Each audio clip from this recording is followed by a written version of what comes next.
It's Fill Your Plate Now, where every bite brings you closer to the farm gate and further from what's unhealthy.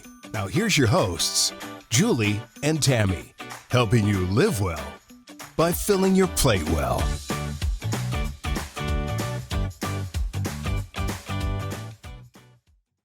Hi, this is Julie Murphy with Arizona Farm Bureau. I'm the farm girl. And I'm Tammy Baker with Arizona Milk Producers, a registered dietitian. And we're here to help you fill your plate now. So we've got another very important segment. Yes, you know, this is so timely. Yeah. I mean, the other day I got home from the grocery store and my bill was almost double of what it normally was. Yeah. And so I pulled out some of my tips that I've used in the past. I've just gotten lazy on doing it to see what I did to save, what I could do to save money. Yep. And the next time I went to the grocery store, I saved about a third of that. Right. It's amazing if you really pay attention. Yep. What you can do, and everybody is looking at cost of food right now. Yeah, we're in an inflationary period, and Arizona Farm Bureau used to do a quarterly market basket. Well, I suspended it because it just didn't make sense in these last 4 years for us to do that. But the tips that you and I have put together, you know, we've made application to them in our own life, and many of them our audience has probably applied to, but I think there's some in here that might be brand new to them. So, you know, starting things off, you have a good first tip, Tammy. What is that? I think planning is always key. Planning your meals. And, you know, you really don't realize it, but most people only eat about 8 different evening meals. Oh, really? Yeah, and, you know, I mean, and sometimes like all planned meals, and they may change in the winter from soups to salads in some places, and, you know, some other things like that, more seasonal. But for the most part, most people only eat about 8 different evening meals, and even fewer different breakfasts and lunches. Right. So if you can just take a few minutes up front, plan your meals for the week, it saves you on cost when you go to the store. And for the creative home chef, it's going to help even more, especially if they like to go beyond that averaging 7 to 8 typical menus a week. So I love this idea. So my tip that I always, you know, and this is part of that whole planning process, is once you put some meals together, your 7 or 8, then you need to put that shopping list together, because the shopping list will make you stick to the list.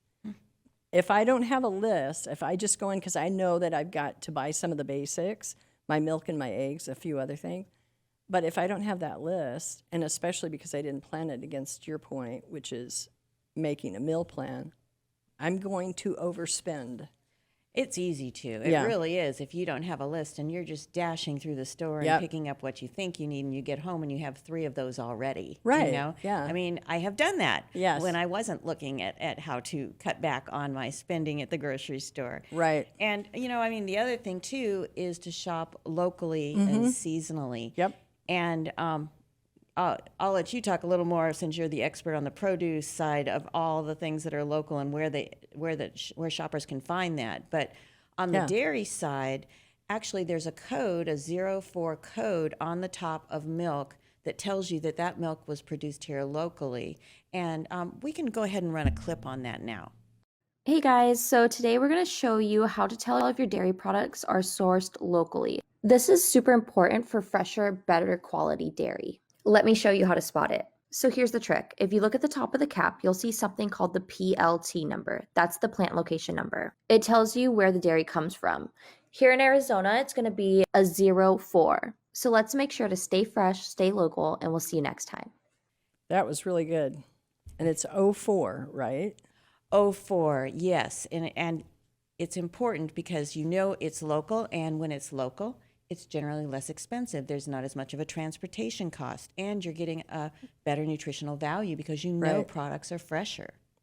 The other thing that I've always been told is that, and I do, go for the store brands, because the same quality, but the store brands are often significantly cheaper, and it's one of those very simple basic tips. I know a lot of us probably already know that, but I think it's a good reminder that if we stick with some of the store brands. So if you regularly shop one of the whatever shopping grocery store that you go to on a regular basis, whether that be Bash's or Fry's or, any of the others that are out there, they have a store brand, and it's something to check into and make sure you take advantage of. Yeah, another company has to be making that product for Right. them. So it's the same product in a different container, Right. but it gives you different value points, to shop at. And Yeah. the other thing along that line too is a lot of times those products, your name brands, you can buy in bulk at a cheaper price, like at some of your club stores.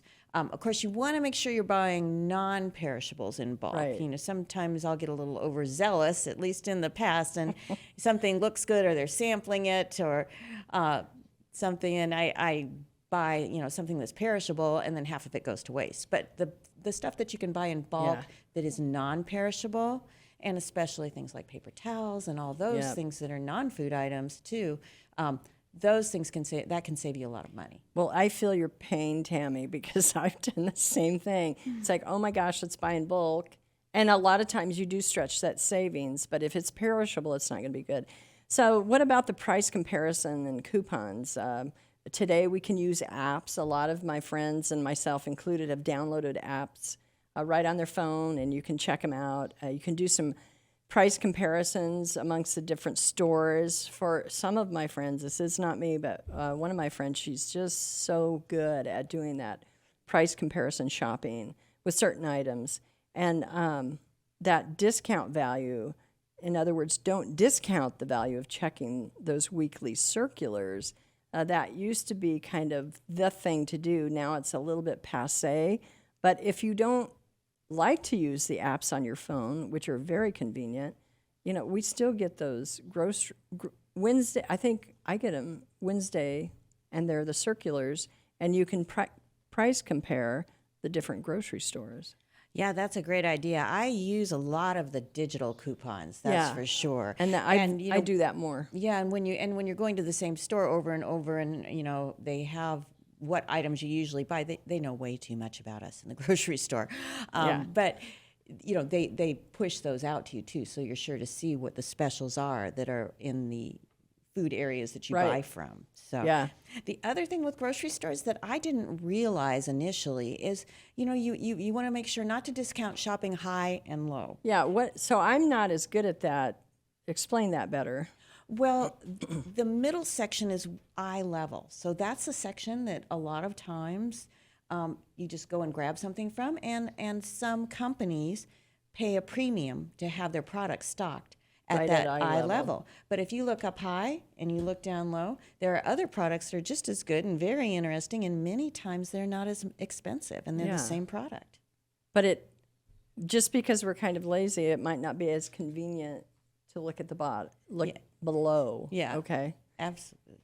So, and again, this kind of reiterates a little bit of what we're talking about is shopping discount stores, some of the big, where we can get some of those bulk items. And they're member card stores. We're trying to be careful not to give too many props to somebody, unless they sponsor the show. But maybe we should give more props. Yeah. Well, like a Sam's Club and a Costco.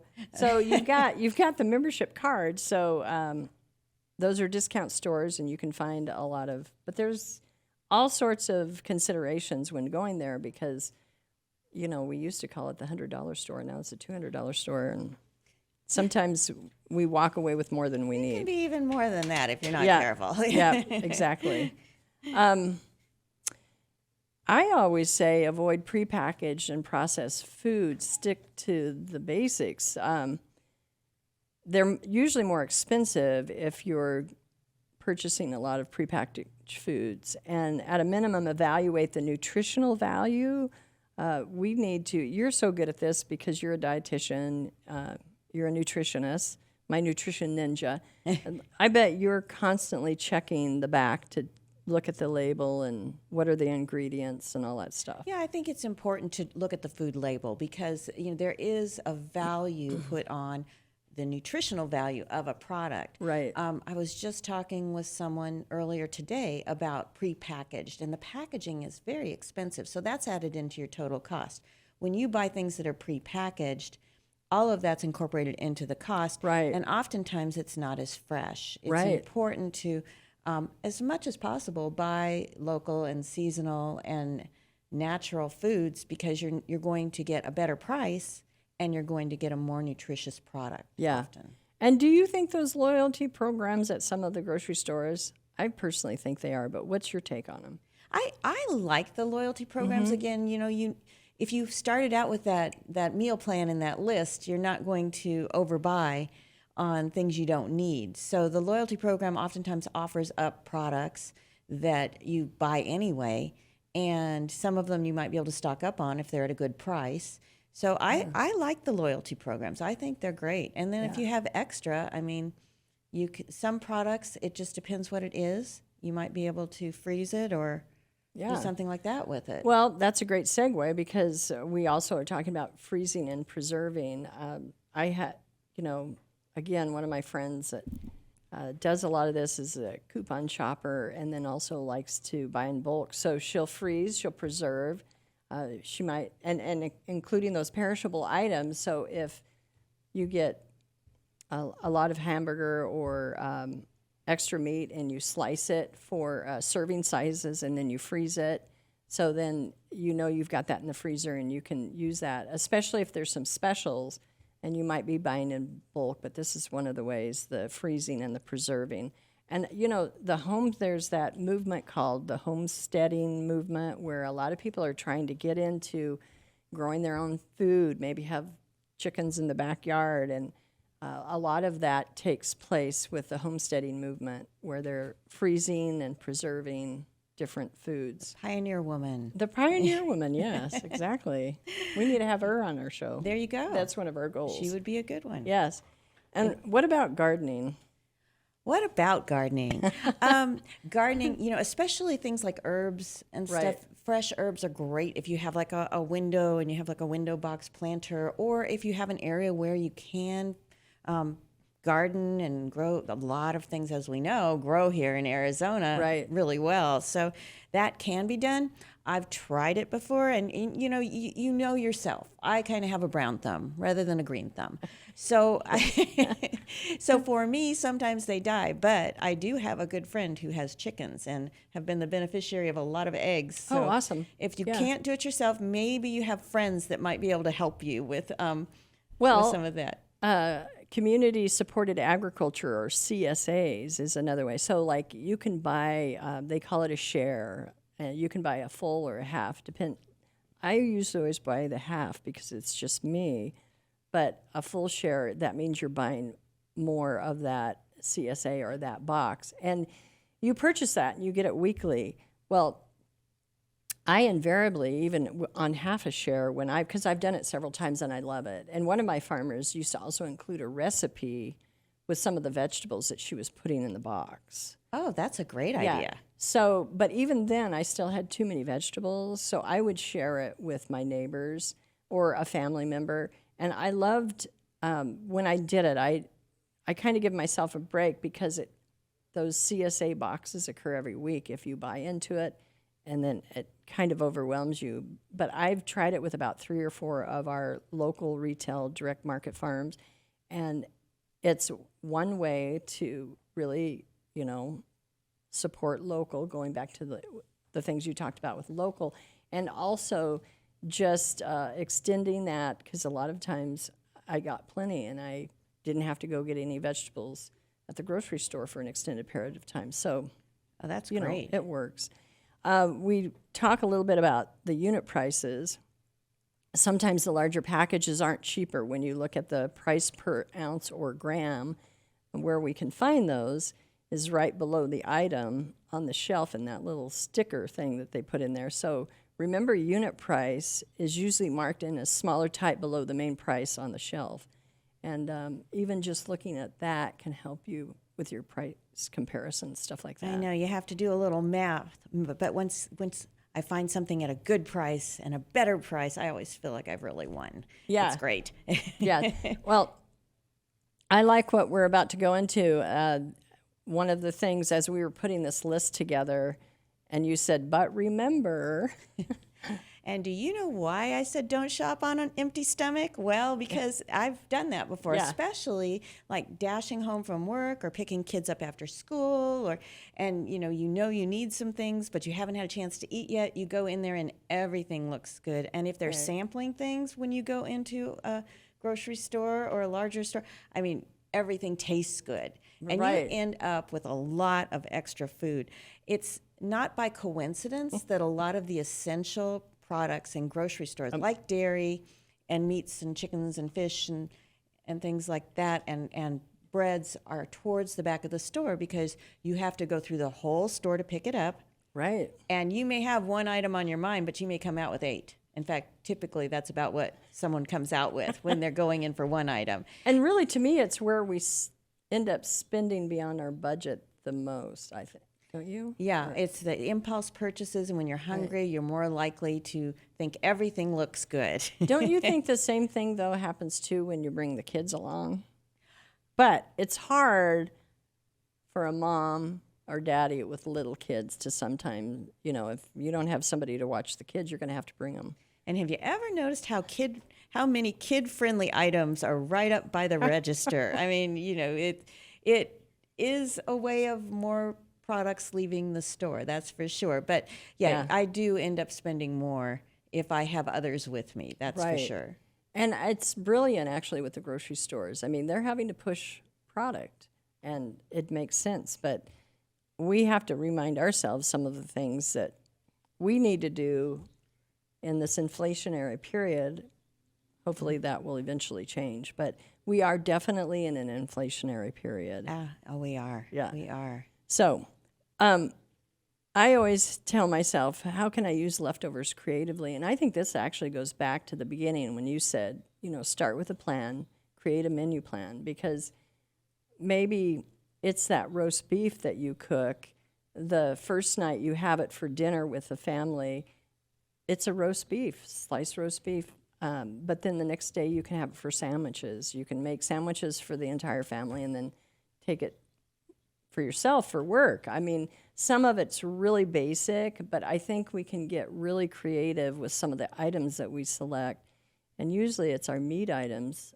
We can have the main dish that evening if we have leftovers, and let's convert it to sandwiches, or what else can we do with it? Oh, yeah. I mean, that can be part of the meal plan. There was, I forget what movie it was, where it was stick to the plan. Yeah. You know, stick to the plan. If you have that meal plan, stick with it, and you'll save money.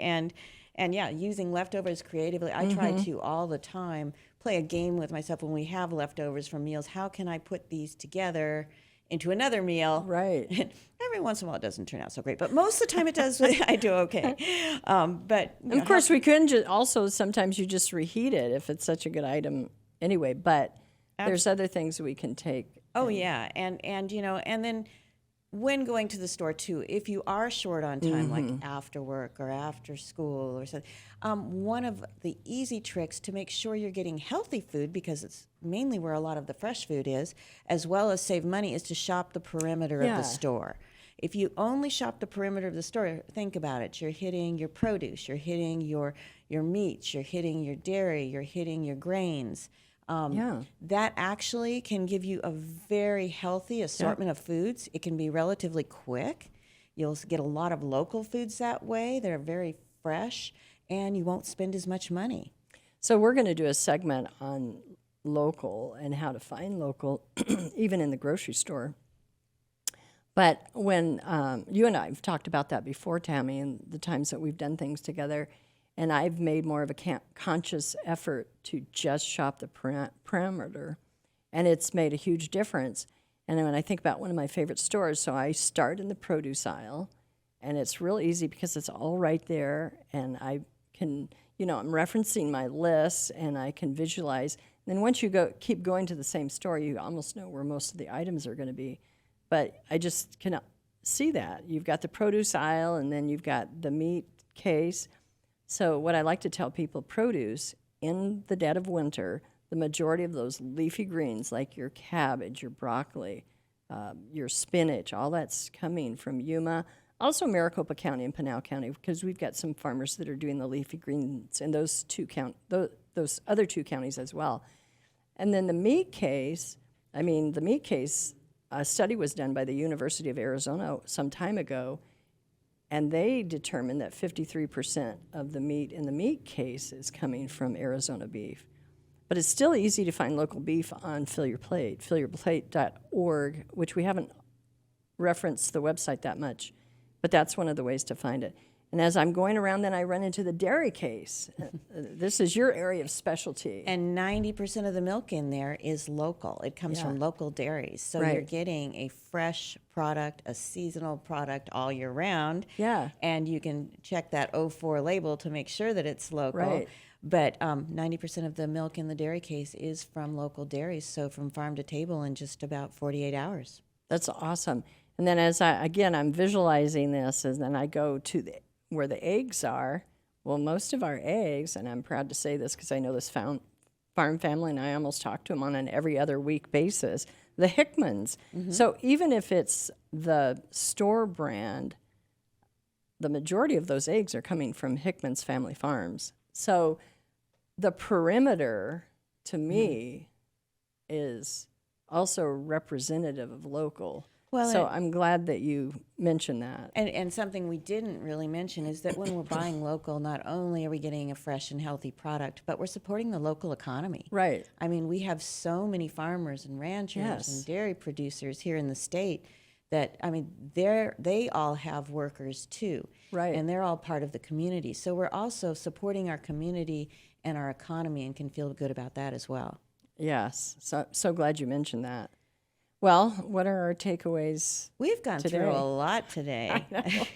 I know. What do you think? What are a couple of the takeaways you think are the most valuable? Because doing all of these could be difficult. It could. But if you had to pick three. So for me, the two of them are from you. It's the meal planning at the very beginning, and then this whole shopping the perimeter. But the other thing I like to do personally is my list. So those are my three favorite things to do, especially if I forget any of the other things. I mean, we can actually save money, and it's not as difficult as we may think. But we have to be a little bit disciplined. That is the key. And to me, I always look at the avoid shopping on an empty stomach because it speaks to me. Yeah. Because that's when I tend to go astray. Mm-hmm. But I'll also buying local and seasonal. I love supporting our local farmers and ranchers, and also knowing we're getting really healthy products and knowing that it's supporting our economy and saving us in our pocketbook too, so that we can, not only fill our plate, but fill our wallet. Yes, yes, and do it now. Yeah, exactly, and especially in this time. So one other thing, you had asked me, and I thought I would get the statistics, so I'm going to read from this because I want to make sure I get it right. But since we're talking about the food dollar, and you were curious about the farmer's share, so I researched this. The farmer's share of the food dollar dipped below 15 cents in 2022. Specifically, U.S. farms and ranches received 14.9 cents per dollar spent on domestically produced food in 2022 as compensation for farm commodity production. This portion, called the farm share, is a decrease of 0.3 cents from a revised 15.2 cents in 2021. Now, we'll be crunching new numbers for the, later, the 2023, 2024, but that farm share of this food dollar seems, and it sort of kind of is, but our farmers are really good about penciling out what I like to call their crop portfolio, and they know what they need to do in order to be able to be profitable in farming, because if they're not profitable, they're not sustainable. That's the first, and you know that well because of working with your dairy farmers. But I think it's interesting for us to remember that farmer's share of the dollar is kind of a small little, it's not very big. It is, and agriculture in general is only about 2% of the population now. So most people don't realize that when prices go up, it's not usually trickling down to the farm level. Right. Yeah, and right now they're having we're kind of having tough times because the input costs are, you and I, as consumers, when we go into the grocery store, when we see this inflation, and God bless those families that, are feeding a lot of kids, it's just a tough time.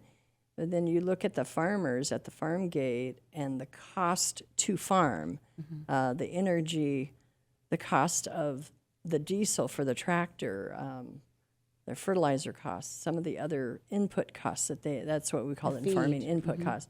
That really has challenged them, and that's one of the reasons why that share of the food dollar has decreased. So we're hoping we get through some of these tough times, whether we're a family going into the grocery store or a farm family on the farm trying to make sure that they make the family go or the farm go. Well, and when there are tough times, that usually leads to more innovation. It does. I mean, it the does. technology and the science involved in agriculture now is amazing. It is. Well, and we're going to get to be talking about this on the show. Again, we're trying to do this from the farm gate to the plate, and Tammy, with her expertise as a nutritionist and hopefully my level of expertise as a farmer from a farm family. I don't farm anymore, but I represent our farmers and ranchers. I think we'll be able to get into some of those things, and it's really exciting. I mean, we'll talk about in Yuma, they're using lasers to zap weeds in the field because they can reduce the cost of labor.